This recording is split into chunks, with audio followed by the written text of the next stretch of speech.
তো গাইস এই ভিডিওটো চাই লওকচোন। এই সুধীৰ বাইটো জুবিনদাৰ বিষয়ে কি বেয়াকে কৈছে। কোন হয় চুট মাৰণে? কোন হয় তহঁত লাৰা? জুবিন মৰিলে বুলি ষ্টেটাছ লগাই দিছে। মৰক নাই, মৰিব দে না তাক। চুট মাৰা নাক কেলা, ইমান ঘবনি, ইমান মতলবী মানুহগেলা মৰিবই ন। ইমান মতলবী হ'ব নালাগে। টপত আছোঁ বুলি কৈ মানুহক দেখাব নালাগে। আমাৰ ৰাজীৱ ভদিয়াক কি কৈছিলে? চুট মাৰা নাকি চিনি নাপায়, চিনি নাপাওঁ বুলি কৈছিলে। মা তাত চুট চালা কেনেকুৱা লাগিছে এতিয়া? নিউজত দেখিছোঁ ই গোটেইখন কান্দি কুন্দি খতম। ঐ সুধীৰ ভাই, তোক কৈছে জুবিন দাই যে ৰাজীৱ ভদিয়াক লৈ বেয়া মন্তব্য কৰিছে, তই প্ৰমাণ দিছ? প্ৰমাণ দিব নোৱাৰিছ।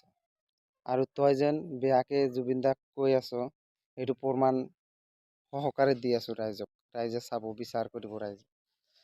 কথা হ'ল, তোক যদি কেতিয়াবা যোৰহাট বা শিৱসাগৰৰ ফালে পাওঁ, এনেকুৱা বেয়াকে পিটিম, সেইটো ভাষাৰে মই প্ৰকাশ নকৰিলোঁ ভিডিঅ'ত। কাৰণ মই এটাই অনুৰোধ জনালোঁ, শদিয়াৰ পুলিচে হওক আৰু যোৰ পুলিচে হওক, যাতে তোক পটাপট জেলত দিয়ে। কাৰণ জুবিন দা কোন আৰ ৰাজীব ভদিয়া কোন, এতিয়া কিন্তু গোটেই বিশ্বৰ মানুহে জানি গ'ল। কাৰণ পুৰা ৱৰ্ল্ডত 4 নম্বৰত গৈছে জুবিন দাৰ এই মানুহৰ যিটো মৰম চিহ্ন, এইটো লৈ। তইতো ভবাও নাই কল্পনাটো।